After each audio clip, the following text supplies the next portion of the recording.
नमस्कार सभी धर्मी लोगों का आपके अपने चैनल पर एक बार फिर स्वागत है। आज भी हम पवित्र रामचरितमानस के अयोध्या कांड पर चल रहे हैं। सीबी दधीची हरिचंद कहानी, एक एक सन कही बखानी, एक भरत कर सम्मत कही, एक उदास बाय सुनी रही। वे सीबी दधीची और हरिश्चंद्र की कथा एक दूसरे से बखान कर कहते हैं, अर्थात बोल कर कहते हैं। कोई एक इसमें भरत जी की सम्मति बताते हैं, कोई एक सुनकर उदासीन भाव से रह जाते हैं, कुछ बोलते नहीं। यह प्रसंग इसलिए आया है कि रामचंद्र जी को वनवास हो गया और राजा बीमार पड़ गए अपने प्रिय पुत्र को यह कहकर, और अयोध्या नगरी का नाश हो गया। इसी पर लोग एक दूसरे से पूछ रहे हैं, चर्चा कर रहे हैं। कोई हाथों से कान मूंदकर और जीभ दांतों तले दबाकर कहते हैं कि यह बात झूठ है, ऐसी बात कहने से तुम्हारे पुण्य नष्ट हो जाएंगे, कि यह बात रामचंद्र जी का वनवास झूठ है, कि इसको झूठा कहने से तुम्हारे पुण्य नष्ट हो जाएंगे। भरत जी को तो श्री रामचंद्र जी प्राणों के प्यारे हैं, क्योंकि लोगों में इस तरह की बात फैल गई थी कि भरत जी इसमें सहमत हैं अपनी माता के रामचंद्र जी को वनवास हो। इस बात को लेके ये चर्चाएं चल रही है। चंद्रमा चाहे शीतल किरणों की जगह आग की चिंगारियां बरसाने लगे, अर्थात चंद्रमा चाहे शीतल जिस तरह की शीतल और ठंडी किरणें हैं उनकी जगह अंगारे बरसाए, और अमृत चाहे विष के समान हो जाए, अर्थात अमृत जो है वो चाहे जहर हो जाए। पर भरत जी सौपन में कभी श्री रामचंद्र जी के विरुद्ध कुछ नहीं करेंगे। कोई एक विधाता को दोष देते, कोई एक परमात्मा को दोष दे रहा है कि परमात्मा ने अमृत दिखाकर विष दे दिया, अर्थात परमात्मा ने पहले श्री रामचंद्र जी को राज्याभिषेक के लिए चुन लिया, वो अमृत था, और उनको अब वनवास का पिता द्वारा आदेश करवाकर भरत जी को राज्य सौंपने का जो काम हो रहा है वो पहले अमृत दिखाया, अब परमात्मा ने विष दे दिया। इस तरह की चर्चाएं अयोध्या नगरी में चल पड़ी। नगर भर में खलबली मच गई। सब किसी को सोच हो गया, हृदय में दुस्सह है, अर्थात असहनीय जलन हो रही है। आनंद उत्साह मिट गया। ब्राह्मणों की स्त्रियां, कुल की माननीय बड़ी बुढ़ी और केकई की परम प्रिय थी, वे उसके शील की सराहना करके उसे सीख देने लगी, अर्थात बड़ी बूढ़ी महिलाएं आकर केकई को सीख देने लगी। पर उसको उसके वचन बाण के समान लगते हैं, लेकिन केकई का तो दुर्बुद्धि हो गई थी। उसको उन सब के जो वचन थे वो बाण के समान लग रहे थे। वे कहती, तुम तो सदा कहा करते थे कि श्री रामचंद्र के समान मुझको भरत भी प्यारे नहीं है। इस बात को सारा जगह जानता है, क्योंकि इससे पहले ये दो वरदान जो केके ने मांगे राजा दशरथ से, इससे पहले तो सारे नगर में और सारे देश में इस तरह की चर्चा थी कि भरत जी से भी ज्यादा केकई जो है, और वो चाहती भी थी कि श्री रामचंद्र के समान मुझको भरत भी प्यारे नहीं है। इस बात को सारा जगत जानता है। श्री रामचंद्र जी पर तो तुम स्वाभाविक ही स्नेह करती रही हो, आज किस अपराध से उन्हें वन देती हो?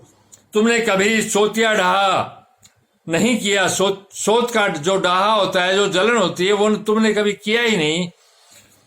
सारा देश तुम्हारे प्रेम और विश्वास को जानता है।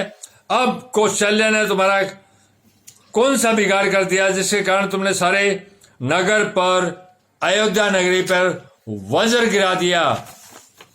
क्या सीता जी अपने पति श्री रामचंद्र जी का साथ छोड़ देगी? क्या लक्ष्मण जी श्री रामचंद्र जी के बिना घर रह सकेंगे?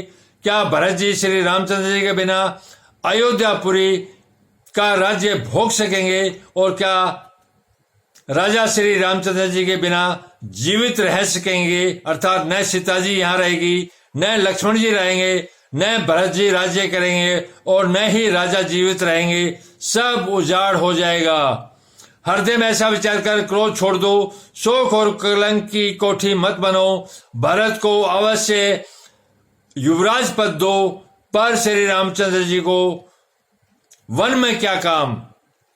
श्री रामचंद्र जी राज्य के भूखे नहीं है, अर्थात श्री रामचंद्र जी राज्य के भूखे नहीं है, उनको भूख भी नहीं थी। अगर वो वैसे भी कैकेयी ये कहते कि भरत को बना दो तो रामचंद्र जी बना देते खुद भी। वे धर्म की धुरी को धारण करने वाले और विषय रस से रूखे हैं, अर्थात उनमें विषय शक्ति है ही नहीं। इसलिए तुम यह शंका न करो कि श्री रामचंद्र जी वन न गए तो भरत के राज्य में विघ्न करेंगे। यह इतने पर भी मन न माने तो तुम राजा से दूसरा ऐसा यह वर ले लो कि श्री राम घर छोड़कर गुरु के घर रहे, अर्थात वनवास न जाए। जो तुम हमारे कहने पर न चलोगी तो तुम्हारे हाथ कुछ भी न लगेगा। यदि तुमने कुछ हंसी की हो तो उसे प्रकट में कहकर जना दो कि मैंने दिल लगी की है। राम सरी का पुत्र क्या वन के योग्य है? यह सुनकर लोग तुम्हें क्या कहेंगे? जल्दी उठो और वही उपाय करो जिस उपाय से शोक और कलंक का नाश हो। जिस तरह नगर भर का शोक और तुम्हारा कलंक मिटे, वही उपाय करके कुल की रक्षा कर। वन जाते हुए श्री राम जी को हार हट करके लौटा ले, दूसरी कोई बात न चला। तुलसीदास जी कहते हैं, जैसे सूर्य के बिना दिन, प्राण के बिना शरीर और चंद्रमा के बिना रात निर्जीव अर्थात मृत हो जाती है, शोभाहीन हो जाती है, वैसे ही श्री रामचंद्र जी के बिना अयोध्या हो जाएगी। हे भामिनी, तू अपने हृदय में इस बात को समझ विचार कर देख तो सही।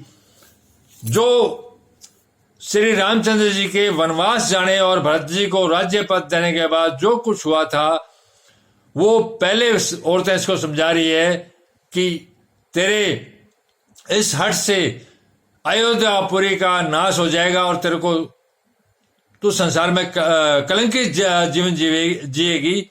भरत राज्य नहीं कर पाएंगे और तेरे पति दशरथ जी की मौत हो जाएगी। ये सब कुछ हो गया, लेकिन दुर्बुद्धि कैकेयी फिर भी नहीं मान रही। लोग बड़ी बूढ़ी औरतें समझाने की उसको कोशिश करें, लेकिन ये नहीं मान रही, अपनी जिद पर अड़ी हुई। धन्यवाद। आप लोग अपने इस चैनल पर इसी प्रकार बने रहिए। मैं आपको एक परमात्मा और उसके ज्ञान मार्ग पर लेके चल रहा हूं। दुनिया में तमाम धर्म ग्रंथों में एक ही ज्ञान है, एक ही परमात्मा का ज्ञान है। आप धरती के धर्म के चक्कर में न पड़े कि ये फलाना ये फलाना ये फलाना। परमात्मा और उसके धर्म में इस बात के लिए कोई जगह नहीं है। परमात्मा एक है तो दुनिया के तमाम धर्म ग्रंथ उसी की ओर उसी की रोशनी को फैला रहे हैं संसार में, इसके अलावा और कुछ नहीं है। बाकी की जो बातें हैं वो तफरका डालने की अर्थात फूट डालने की है। धन्यवाद। कल फिर मिलेंगे।